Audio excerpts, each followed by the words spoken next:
Thank you for joining us today. You're Welcome to welcome. the show. We're happy to have you on here. Thanks. And starting off, before we get into the business whatsoever, how about you tell us a little bit about yourself outside of the business, what you like to do, who you are as a person? I have had so many different careers my whole life. I'm a mom of two boys, 28 and 25. I've been married 33 years almost, so a long time. I grew up in Montana on a farm and went bankrupt when I was a child. So I think part of that is one of my reasons for wanting to be an entrepreneur and being very independent, very much of a survivalist. I grew up, parents were both school teachers, and then I went and got my degree at the University of Montana and got a degree in computer science, economics, and finance. Came down, worked for Ross Perot at EDS for years, and then went to Computer Sciences Corporation, and then did a whole bunch of ad valorem tax stuff, then went into film and television and started doing some commercials and acting. And my family moved to South Africa. We lived in Johannesburg for 3 years. Then we moved to Stockholm, Sweden for 5 years. Then we moved back to Dallas and I got a job as a newscaster for CBS Radio and then became a teacher. So, it was kind of weird. You became a teacher and then Buzzballz was my master's degree thesis project. When I was a teacher, I was pursuing my MBA because they said they'd pay for it. And so it was my master's degree project. I happened to be grading papers by the pool and thinking of what could I do for my master's project. And Buzzballz, the idea came to mind. And that's how it all started. Definitely. So, seems like you've kind of been everywhere, done everything almost in a sense. Yeah. Tell us about the idea, you said you were sitting by the pool. What spawned it? What's the goal of it, I guess? Or how'd you theorize it? What was the goal of why I wanted to start it, you mean? Yeah, like what are we going for with this product? What inspired you? Well, what inspired me was I was about to get a divorce. And, after living overseas for so long, you just kind of grow apart and have so many different things going on in your lives. Um, I was about to get a divorce and I was terrified for my future. I had two children to raise. They were in high school. And I was terrified that I'd be in an apartment for the rest of my life and never make any money being a high school teacher. So I took the school up on the idea of getting my master's degree and thought I had to think of something that would survive in good times and in bad. We were about to go through the recession in the United States in 2008, 2009. And I had to think of, what survives in good times and bad. And I was thinking drugs, sex, booze, and gambling. So, it doesn't matter whether it's good times or bad. So I thought I'd focus in on the booze. And came up with a round party ball type of idea where, it wouldn't make you feel full or fat. And it wouldn't make you have to run to the bathroom 1,000 times, like if you drank a big tall beer. And it had enough punch to give you a little buzz. So that's kind of how the name Buzzball started and how the whole project started. Definitely. So that's where the idea started. What did it look like initially? What were the first few years? How'd you get it off the ground? What were the hurdles you had to overcome? Oh, there's so many. It was very scary because I was in my mid 40s when I started this business, and everybody was looking at me like I was insane for starting my own business and having no money, no collateral, no expertise in the field, nobody that I knew in the field, no network, no anything. And I just threw all my eggs in that basket because I felt like I had to do it. I couldn't fail. There was this fear in me that if it would be death, basically, it would be like death. So, I was facing this divorce and I had to succeed because there was no other way, no other path other than marrying somebody really, really rich, which wasn't going to happen for me. So, it was very scary at first. I made a lot of mistakes and tripped up a lot, learned a lot by making mistakes, and then just recorrected and got back on course. Did you have a partner with you? I mean, No, business partner. my kids, that's it. Like, so while my husband was out playing golf on the weekends, I was secretly in a warehouse that I was renting with all of my money. That's all that I made, the $3,000 a month, um, to rent this warehouse on a month-to-month basis while I got my permits with the federal government to be able to be allowed to be in this business to begin with. They wouldn't let you um, apply for permits without having a warehouse, and then to have the warehouse, you had to have the insurance and all the other things that go with it. So it was a lot of money for me to start out. And so I went to every single bank in town. They all told me no for a loan. I took my master's thesis project and basically pitched it to the banks. Finally, I went to a distributor that would be my buyer. And I pitched the idea to the distributor with my prototype. And he said, you know what? That's a pretty cool idea. I like it. Maybe what we'll do is do a trial run in Dallas and see how that works for you. And so he gave me my first chance and my first check. And it took 9 months to get all the equipment in place, get the permits. Once I had a distributor or a buyer, then I went back to the banks and I said, okay, now I have a buyer. Will you give me a loan? And they were like, yes, only if you give us your car as collateral, your home equity line of credit, any equity you have in your house. My parents came to the rescue and gave me some cows as collateral from their ranch. It's kind of a weird story, but anyway, my husband and I, like I said, we were having some hard times, and he was like, don't use my 401k, don't use any of this stuff. So it was very hard to come up with the money. So at the very beginning, it was very challenging for me. Cash was a problem. Bank came in and gave me an SBA loan where it was $178,500. And then they made me get a life insurance policy in the exact same amount in case I got hit by a truck. So it would cover the balance of the loan. So I mean, it was very difficult, but I got the loan paid off in the first year and a half, and everything after that just kind of fell into place. So who were your first customers? My first customers were Glazers Wholesale. I had to sign a contract with them that basically said they would be the exclusive distributor in the state of Texas. And then the guy that bought from me, I asked him if he would let me expand outside of Dallas because I wasn't going to make enough to even break even. I said, I need more customers. So he allowed me to go to Lubbock and San Antonio and Austin and Houston and expand the brands into those territories as well. And so I did, and that started to help. And then I asked him if I could go to another state. So he said, hey, I got a buddy in Arkansas and up in Missouri. Let me ask them if they might be interested in your product. And they were.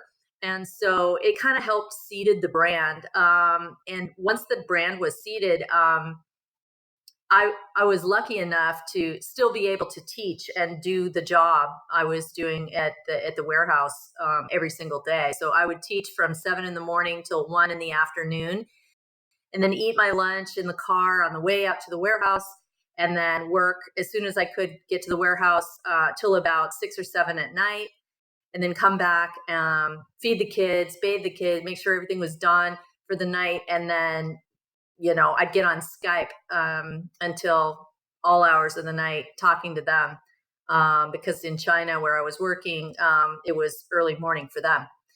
So, that's what I did for the first few years. I learned how to make the plastic containers myself, learned how to retrofit the machinery, and hired people off Craigslist, basically. That's all I could afford. But like I said, there were a lot of mistakes. So you did everything in the warehouse, making the plastic container and making the drink itself. Well, at first I had to go to China. I went on Alibaba and I found somebody that could help me to make the molds at first because I couldn't afford the machinery all myself. So they helped me make it, but the problem was cash flow and the float for 2 months of being on the water. Once I ordered it and paid for it and then waited for it to come in, my inventory was just out of control. It was like I couldn't make it in time for my customers, and then cash flow was going out the door before, for 2 months basically while I was waiting for the order to deliver. So we ended up just out of necessity having to get our own injection blow machines, and we did. We had those custom made, and in 2012 we brought all that back home. So I started my company in 2010.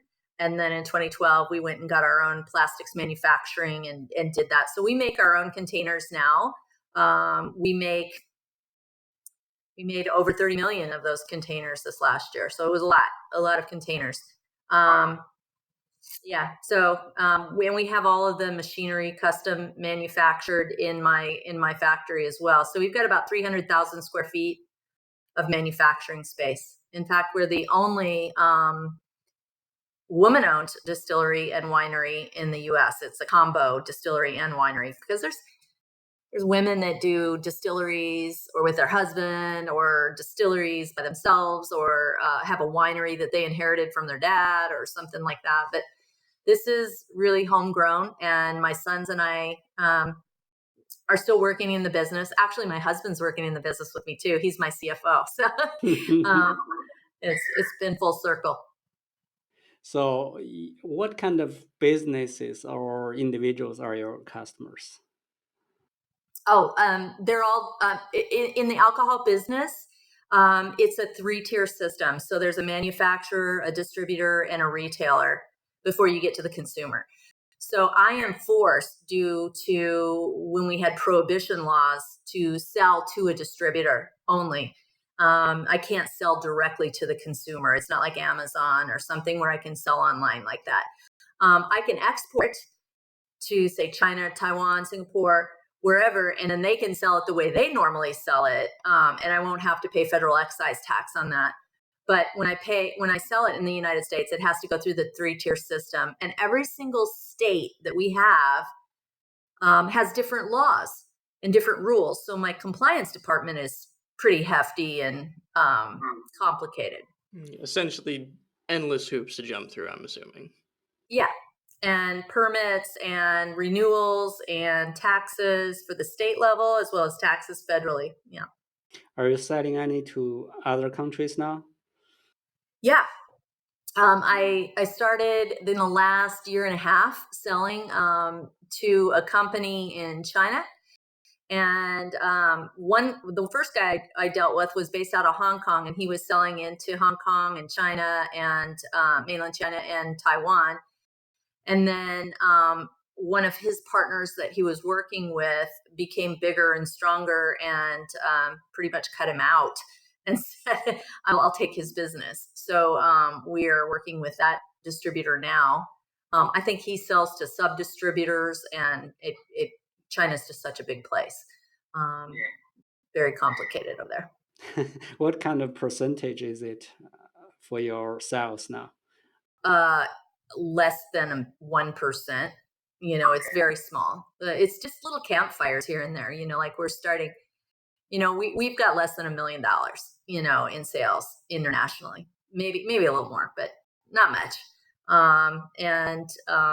We just started in Singapore. We're just starting in Mexico. We had some sales in Taiwan. We had 3 containers shipped to Singapore, a few containers to Japan, nothing in Korea yet. Bermuda is starting to pick up, just a few countries here and there. And we've got our first international manager. So he used to work for PepsiCo. And so he knows some of the people to sell to. So that's helping us a little bit. So it's slowly trickling out there. Slowly. So when did you start to do the full-time, quit your teaching job? It was about 2 years in. So around 2009 was when I got my master's degree, and I was going full force on this, figuring out how to do it. And then 2010 was my first sale. And when I say my first sale, it was like a sale that was penned, a purchase order in March or April of that year. And then it was fulfilled in August of that year.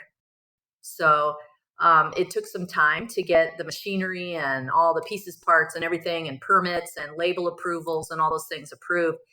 And they knew that going in, that we were a new startup. So they were okay with waiting on that. So yeah, that was our first sale. Now we sell in 45 states and 21 of those countries. And it's, it's big business. It's like 1.2 million cases this year.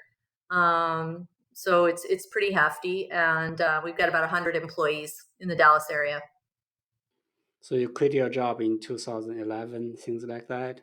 Yeah, 2010, 2011 teaching year, and then just went full time because it was getting too busy. I mean, like I was telling you, I would work in the morning teaching, and then I'd go to the warehouse in the afternoon. And if I needed to go pitch the product, like say in El Paso or in Little Rock or in St. Louis, I would catch a flight at 2 p.m, fly to wherever I was going, catch a cab, go do my presentation, and then catch a flight back to Dallas so that I could teach the next day. So it was exhausting, but definitely rewarding now. So. Absolutely. When did the business become profitable?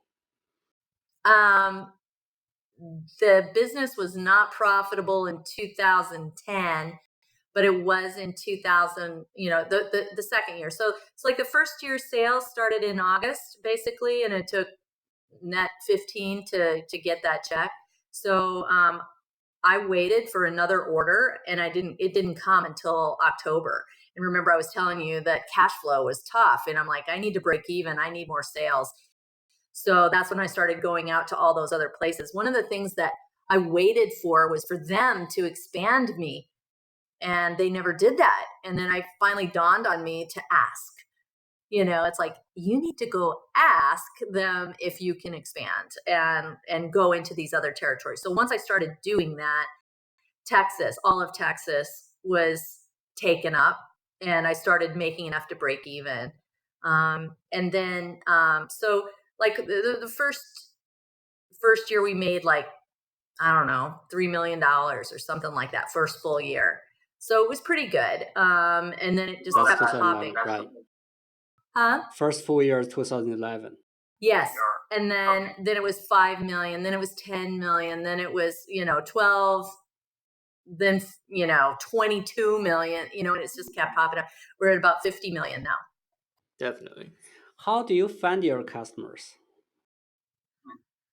Well, I mean, lots of people like booze, so it's not too hard to find. My customers, I sell directly, like I said, to the distributors. So there's something called the Wine and Spirits Wholesalers of America, and it's a trade show. So when I first started, I didn't know anything about that trade show. And so I was just knocking on doors and asking for help. And who's the distributor in Tennessee, in Knoxville? Where do I go? Who's the best? And I just Google everything and research. Make cold calls, ask if I could go visit with them, take a chance. But then one time I asked a broker, I said, hey, Bert, I need your help on this. How do I expand? I need more sales. And he said, well, I think you're doing pretty good. Are you going to the WSWA? And I'm like writing that down. I was like, what's WSWA? And so found out that was the Wine and Spirits Wholesalers trade show. Went to that, got the last booth. My son and I drove to Las Vegas to Caesar's Palace with my car, like the Beverly Hillbillies, driving up there to set up a booth. And that, it was a 2-day trade show. And in that 2-day trade show, we gained 15 new states in terms of distributors. So that was the first time I felt like we might make it, because before that it was hit or miss. We also won a major award there too. We submitted our Tequila Rita, one of our little green Buzzballz, for a competition, a taste test competition. And all 50 judges awarded us double gold, which is the #1 top tier prize, for the taste of our product. And so it was pretty exciting to look in Caesar's Palace and see us in the trophy case and go, oh my God, that's us. I screamed when I saw it. I was like so excited. And I was taking pictures of it and sending it back home to my 15 people that work for us. It was just quite a moment. Absolutely. I can feel that. It Yeah. It's a breakthrough, the trade show. that was a big one. But we've had all kinds of problems. I know that you had asked me about that earlier, like what kind of problems had I had? And I've had hiring mistakes, that I've learned from. One guy that I hired that was our truck driver, we fired him because we kept coming out and he kept leaving the keys in the vehicles for the delivery trucks. And I was like, why is he so stupid? Why is he doing that? We finally fired him, after disciplining him. And about 6 months later, I remember being in a meeting and my plant manager came in and he said, we think that some of the trucks are stolen. I'm like, oh my gosh, what happened? So we looked on the cameras and saw some guy in a hoodie coming out to the cars. Well, what was happening was this driver from way back when has been enterprise rental carring all of our vehicles, had copies of all the keys made. So while we were closed at night or on the weekends, he was renting out our trucks. And I was like, I'm like, that's pretty darn entrepreneurial, I mean, I got to give it to him. That's pretty funny. But yeah, I mean, it was pretty hilarious to find that out. And, not so fun to fix it after it was free. I kept wondering, why is there so much gas used on these vehicles? Now I know. I had all kinds of other weird problems too. Like I've had employees that have gotten drunk on the job and then they take the sky lift up to the top of a pallet rack and take a nap up there. And we find them. Employees that are asleep under a desk and close the door and then the lights go out so nobody thinks they're in there. And we had an issue with one employee that was having sex parties in the warehouse at night, working late shift, inviting a whole bunch of girls over, and they were having big parties in my office.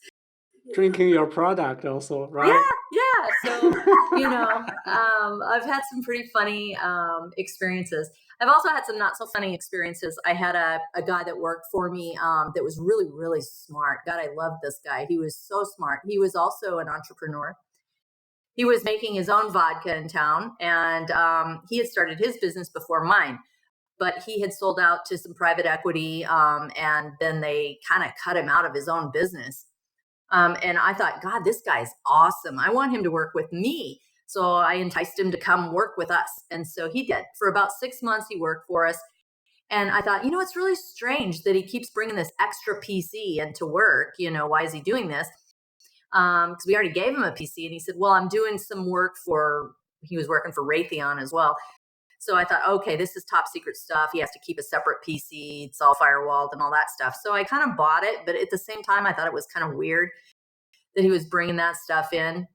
So then about 6 months later, he asked me if he could be part of our company and if he could be an owner and work up to that. And so I met with my sons. We made a decision. We said, sure, over time, we're going to let you vest into this. And this is what you can do. Following week, he comes back and quits and says, my kids are little. I want to stay home with them, take care of them. They're only young ones. And so he quits. And I'm thinking, oh, okay, well, that's sweet. I'm a mom. I should not complain about that. So then about 3 months later in the Dallas Morning News, I see that he is working for my competition and he's making a knockoff Buzzball. He's copied everything that I have done, all of my paperwork, all my intellectual property, and tried to knock me off and selling it to my competitor. And he still works for that competitor. So I was so pissed off. We sued him. We won. And then I made a bourbon brand after him called Crooked Fox. So yeah, just things you learn, crazy. Definitely. So, on the note of products itself, you mentioned you do distilling and winery.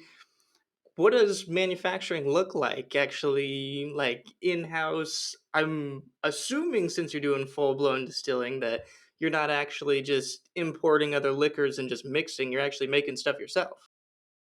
We're doing both. So even Tito's, big companies, unless you own a farm and you're making corn, you're probably not making your own ethanol because it's too expensive. Because you got to have these giant grain silos and you got to have giant ethanol tanks. So usually the people that make the actual grain neutral spirits for booze, they have giant silos and it's like a refinery almost, So that's what they do. But what happens for Tito's and for me and for most everybody is a couple of big suppliers will make the booze in bulk. And you bring it in a tanker truck or on a rail car. You bring it in, put it in your tanks, and then the joy happens. The joy is you get to filter it, get it completely clean to the taste that you want. You get to infuse it, you get to add flavors to it, you get to do whatever you want to embody that flavor, that liquid. But you don't just bottle it off the truck or bottle it from the rail car unless you're making something super, super cheap. So, for the most part, most of us take a corn base or a wheat base or a potato base vodka. We filter it. Ours is filtered 5 times, to like completely get it filtered. It's 8 times distilled already before it gets to us.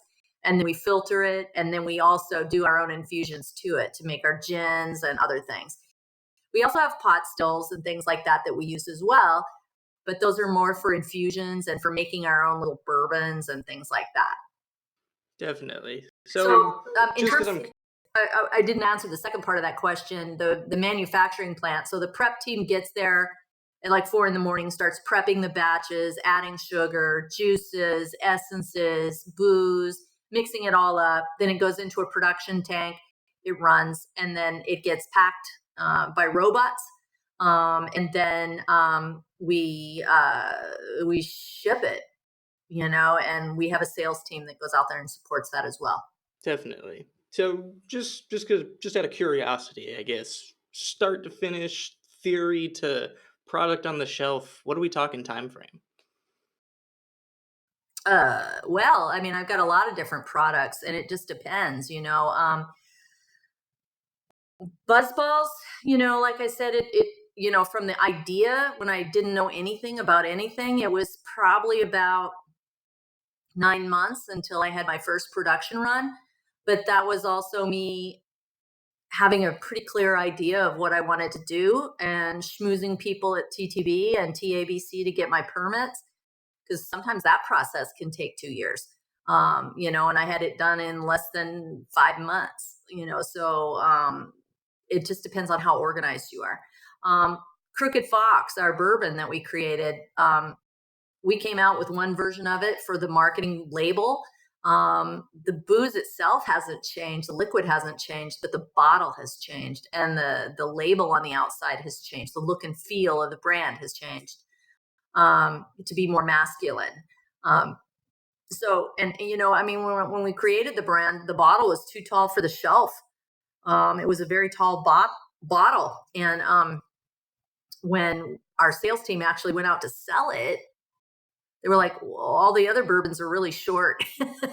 So the shelf is short and we're the tallest one there. So they have to put us with the vodka bottles, so it didn't work. So we had to change that. So, it just depends. I can't give you, how long it takes. It just depends on how smart you are, how many people you have, and how quick you make decisions and how much push you have on that. For What's sure. what's the price range of all kinds of this product, different kinds of product?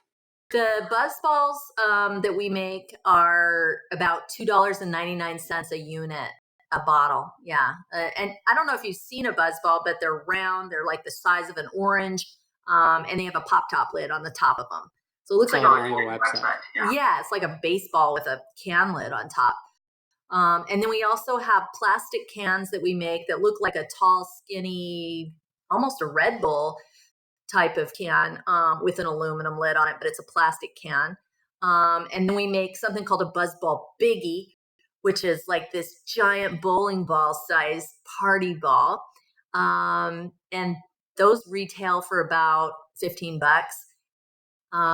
The bourbon's about $28 on the shelf, vodka's around $19.99, rum's around $16.99, gin's around $16.99. What's the alcohol percentage? On the Buzzballs, Yeah. it's 15%. Yeah.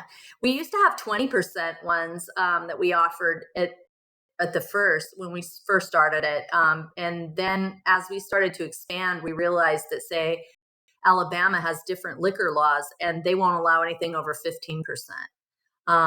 Montana, and all the other states, some of them will say 20% is fine. It's going to be controlled by the alcohol commission. Some of them will say, the highest we can go is 13%.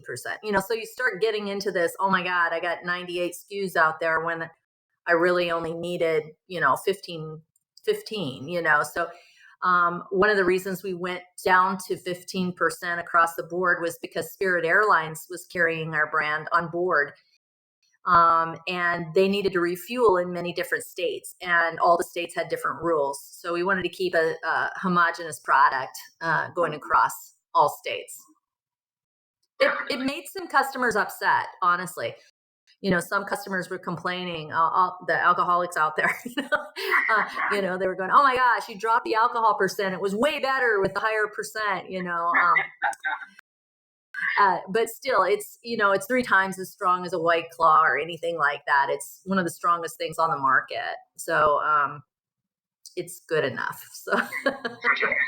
So speaking of the actual hands-on customers, what are we talking demographics, populations that we're aiming for, stuff like that? When I first started, I thought that it was going to be college kids hitting the Buzzballs, pre-game, partying, pool parties, that kind of thing. In reality, what happened was it first took off in the urban markets. So Oakland, Oak Cliff, Compton, it was kind of really heavy in those areas. But now it's changed. The demographic is pretty much 25-year-old people, and not just women, but people, to 55, 56 years old, somewhere in that range. And they're buying it for tailgating. They're buying it for going to watch their kids' soccer game. They're putting them in their purse. It's quick and convenient, already prepared. You don't have to refrigerate it. You just get a glass of ice or just drink it cold, shake it up and drink it. It's ready to go. So it's definitely, I would say, streamlining the mixed drink process for most people. Absolutely. It's super convenient. They can just chill and relax, and they taste good too. So it's not something that like when the breezers and the wine coolers and those kinds of things first came out when I was young. Of course, I snuck some and tried them. But, after you drink the first one or first half of one, you think, oh, this is really good. But after a while, it starts getting really sweet. And then the second one kind of makes you feel sick.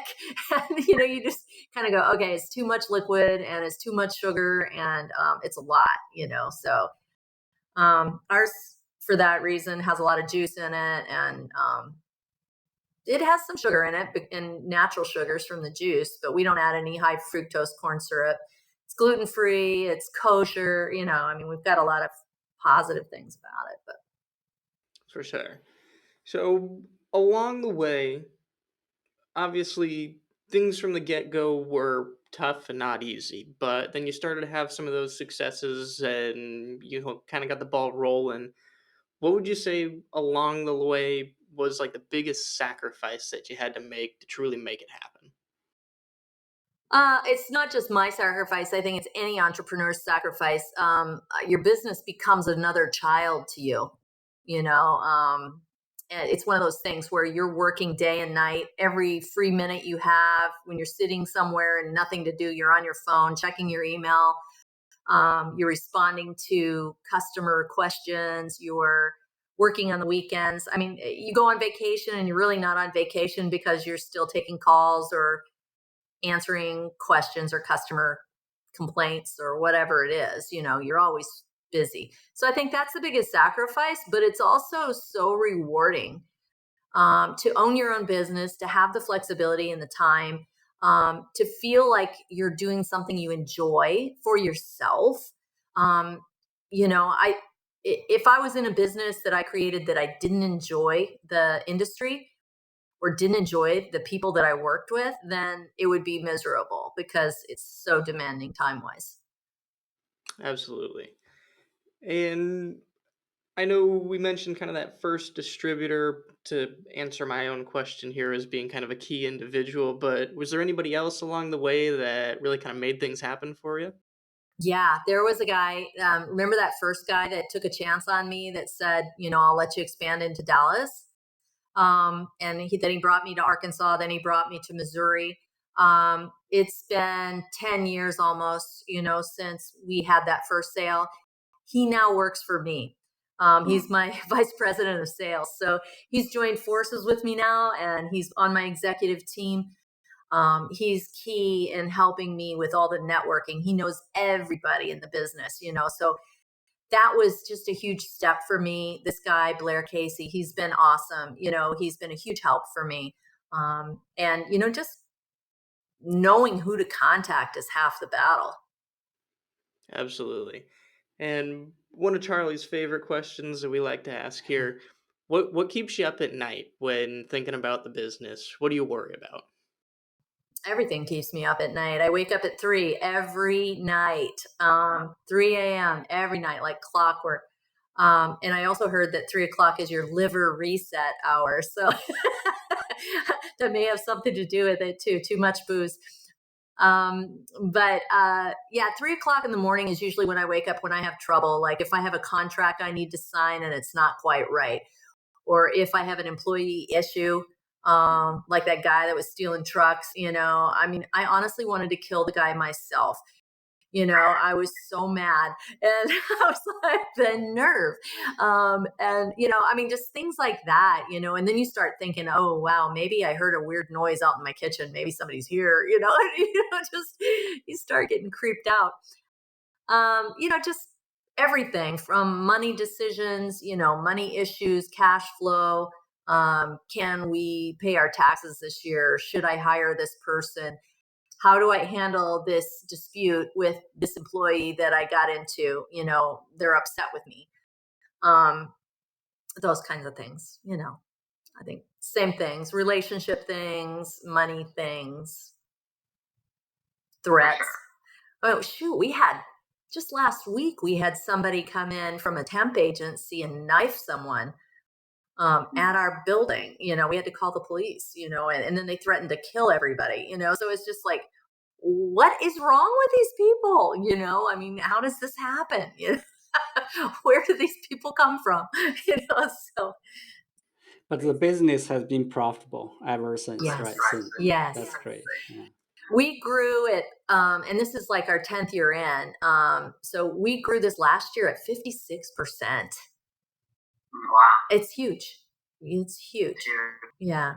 That normally doesn't happen after 10 years. That happens when you're in year 1, 2, or 3, or 4, or 5, but we kept doubling and kept doubling and kept doubling, and then doubled again. And then we went back, we went back in revenue, after like 4 years. We were at like 22 million. And, thanks to Walmart, who brought us in, we had a big hop from like 14 million up to 22 million. I was like, oh, this is awesome. Then the very next year, Walmart changed their policies and said, we don't want any dump bins on the floor, and your product is a dump bin product. We throw all the Buzzballz in the dump bin and people rummage through it and like picking stuff out.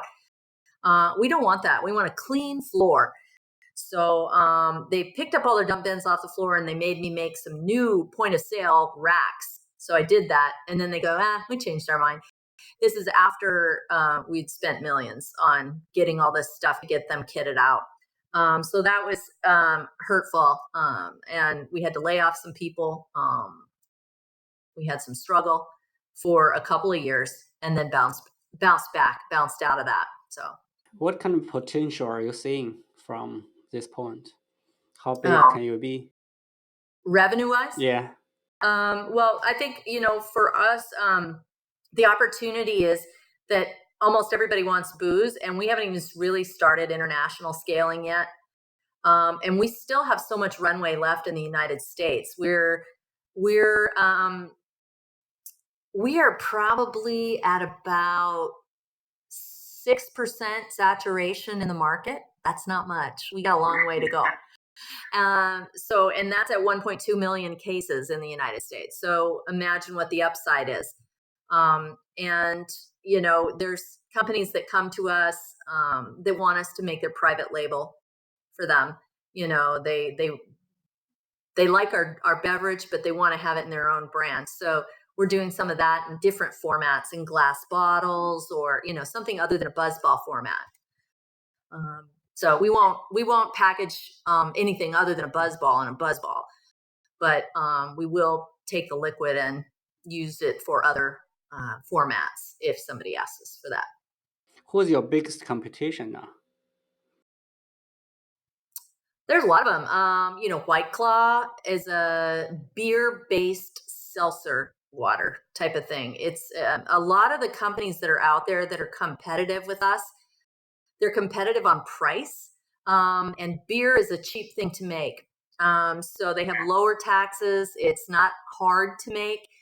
It's a water-based item with some grains and hops and things like that in it.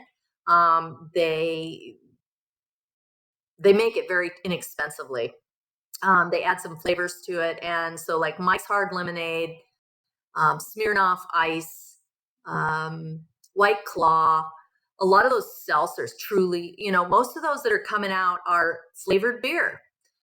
And a lot of people don't know that. Consumers don't know that. They think it's a cocktail, like a ready-to-drink cocktail.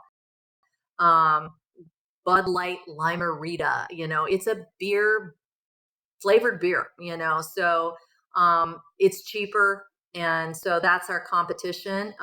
The other thing that's our competition is just anybody making a ready-to-drink cocktail, like even Jose Cuervo has some malt-based beverages, which is a flavored beer, or they might have a real Cuervo tequila in one of their brands. If they do, then that would be competitive on our same scale. So a lot of times when people hear Smirnoff Ice, they think, oh, it's really vodka in there, but it's not. They're just using the name. Or Cuervo cans, it might just be a beer base, So I think that's the biggest consumer confusion that's out there. People don't know the difference between a malt-based cocktail and a wine or a spirits-based cocktail. So Definitely. So, on the note of the future, what are you most excited about moving forward? Or is there anything that we can talk about that's not super hush hush, top secret, that we can kind of explore a little bit? We're doing a whole bunch of cool things. We are installing 2 new lines that'll go super high speed. We already go pretty high in speed. We can fill up to 1,200 Buzzballs every minute, so it's fast. But we've got another one that's coming in, and that'll be ready by June. And then we've got a bottling line that is brand new and getting installed, finishing touches right now. And we just started running some, tests on it right now. We just expanded our warehouse to buy the adjoining warehouse, and that demolition has taken place. This new equipment resides in there. And we're building out our whole mezzanine area and bar area. So we'll be able to have parties in there. We'll have a pool table, giant bar. It'll be a great entertainment venue. And the whole idea behind that is to start doing tours in Dallas and sending those trifold brochures out to the hotels saying, come do this for fun. Try our products, buy our swag, have a tour, something fun for the afternoon. So that's kind of exciting on the horizon. Some of the other things we're doing is working environmentally with companies on plastics. There's been some pushback on plastic. And the problem with plastic is the waste management companies don't know how to recycle it properly. They don't have the right equipment. At first, America was sending all their plastic to China in big totes and bundles and sending it to China, and then China got full of the plastic and didn't need any more. And so Americans were complaining that this was ending up in the sea, in the ocean. And it was our junk, So it's like pointing fingers at the Chinese, but it's really our junk. Now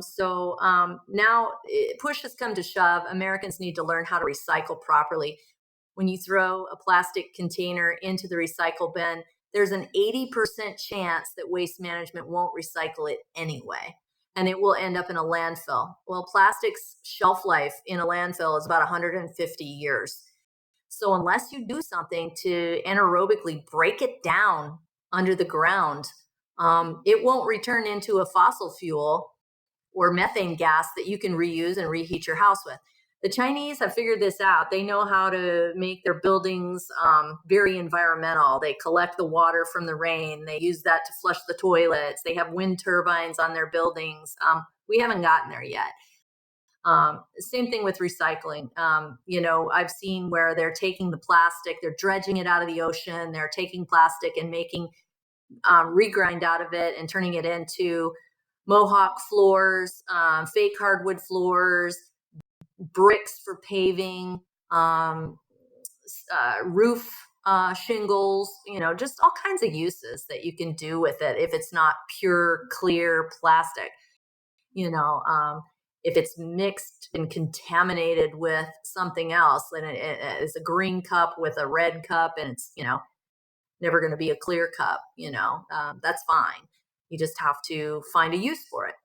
And there's plenty of uses for it. I think we just have to get smarter. So those are some of the things we're working on from a scientific standpoint. We're just growing like crazy. We're getting into chains in terms of our product. And like I said, we're doing a whole bunch of private label for the big chains. And then there's the whole world of international expansion that we're excited about too. Definitely. So on that note, are there any particular goals for that expansion? Like, do we want to hit, however many cases per year in the US, or go fully global, world domination type stuff, anything like that? Well, if you set up a 5-year or a 3-year plan, you're sure to be under it, so I don't really want to put a ceiling on where I need to go. I have ideas of what I think is feasible. We expect to be producing about we expect to sell 1.7 million cases this next year. But we'll probably produce 2 million just because of excess back stock that we want to keep on the floor. And then the following year, I don't know. It just depends on if an international thing hits, or if we do more in glass bottles to complement the plastic as well.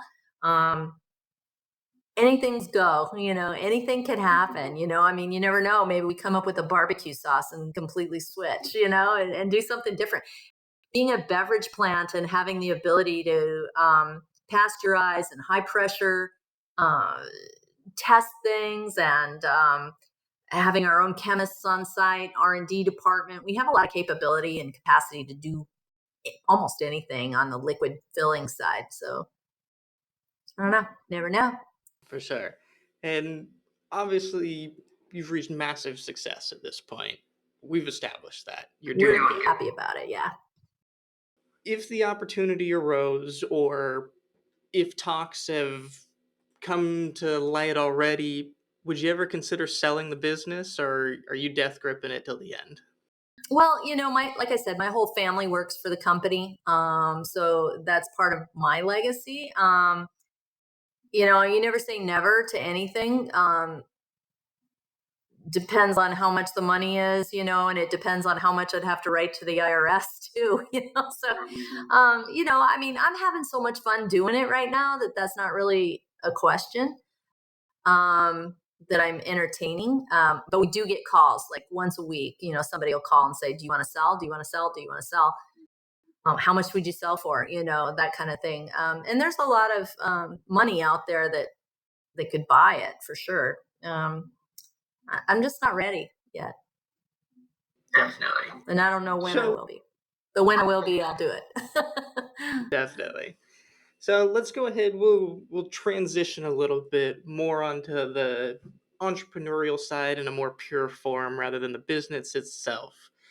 For somebody looking to start a business or create a brand, what would you say as like a piece of advice for them, or multiple pieces of advice if you have them?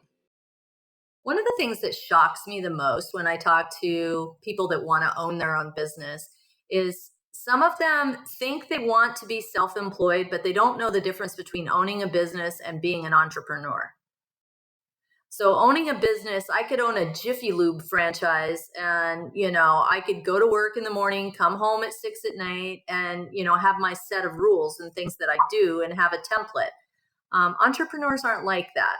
Entrepreneurs, they go around rules, they bend the rules, they don't follow the rules, they say why not, they don't really follow anybody's pattern. You could be a realtor and be in business for yourself with a set fixed rule, but you're not an entrepreneur. So that's one thing. The other thing is a lot of people don't understand marketing, and that's where it all starts. Some the salespeople egotistically say it all starts with the sale. But, really it starts with marketing. What is your product or service? What is it exactly? What does it look like? Tell me what it is in 5 words or less. A lot of people can't do that. Some people ask them, what do you do? And then 5 minutes later into a big long diatribe, they still haven't told me what they do. And I'm still asking questions like, so what is it you say you do? So be able to boil down what you do in 5 words or less. I make booze. That pretty much tells you what I do. And then if they want to dig into it, they can. But know what your product is. Know who's going to buy it. You may not know exactly, but it's going to be a customer, or it's going to be a retailer, it's going to be a distributor. Where it's going to be. It's in Rhode Island, or it's in Dallas, Texas, or it's in all of the United States. And, you can't just go, okay, well, it's available for anybody, anywhere, because you may not have product there. First rule of fishing is don't fish where there's no fish. Customers aren't going to come buy your product at a store where you don't have product. So, you can't say you're available everywhere if you're really not. So know where your product is going to be placed and how does it look when it's on the shelf. Actually visualize what it's like and talk to the retailer. Like in my case, I went to retailers and I said, how would you display this? And I showed it to them and they're like, well, it's real small. I'd probably do it like this and I'd probably do it like that. And they asked me a bunch of questions on how do I keep it refrigerated? How do I do it? And they said one of their biggest complaints was that people would give them a product and they didn't know how to display it. They weren't told how to display it. The retailer wants to see a picture of this is how it looks when it's displayed. So show them how it's supposed to look and what's the competitive set. If you're Knob Creek and you're going to have Crooked Fox there, you want Knob Creek next to it and you want something else next to it and Maker's Mark next to it. This is what it looks like on the shelf. Is there a shelf talker? Is there any branding or anything that goes with it that you're going to sell with it? What's your follow-on service to that? And who's going to buy it? And are they male, female? Are they people with a lot of money or no money? Are you going to offer coupons? Just exactly what is your product? How does it sell? Where does it sell? Who's selling it? How is the channel getting from you out to the actual consumer, all the way out there? And then when they have a complaint about it, how do you find out about it? So all of that. Definitely. And on the note of more kind of personal for you, is there any person, quote, books, anything like that that you look to for inspiration when you're feeling stuck at any point? I attend Harvard Business School. I just got back from a 3-week course there. I'm part of the OPM program, the Owners Presidents Management Program. And it's filled with entrepreneurs from all over the world. And it's really inspiring to get to meet them network with them, find out about their business, find out that we have all the same kind of personality traits, which is kind of funny. And because when you're an entrepreneur, you feel kind of lonely sometimes. You feel like, gosh, I'm so dominant, I'm so driven, I'm so this or that. And then you find out that other entrepreneurs are just exactly the same way. You're not alone. um, Whereas people that work for you are going, gosh, you're so dominant, you're so driven, so they have a different set of skills altogether. So in terms of inspiration, I go to Harvard for constant learning, and that's where I go. Another place I go is Montana because it's peaceful and I can sit there and sip some wine, look at the countryside and see no people, and just kind of get away from it all, clear my mind. Yeah, that's pretty much inspirational. There's lots of books out there, lots of self-help books. Keep reading them. Some of them are good, some of them are bad. But focus in on your marketing. If you don't know what you're doing on marketing, that's where you need to start. For sure. And at this point in time, what would you say you're most grateful for in your life? I'm grateful that my business is successful. That's really great. But I'm just grateful that my family is very close to me. My boys I get to see every day almost. And they're just such a part of my life. That, it's just makes me smile that they're around, and it's special to get to work with your kids every day. A lot of parents have their kids move away and move far away, and they don't see them often, and it's sad. So I'm happy for that. I'm happy for my health, and I'm happy to pull up to my job every day and see that I'm providing 100 people with a job, and it makes me happy that the business is successful and people see us as a fun company. Absolutely.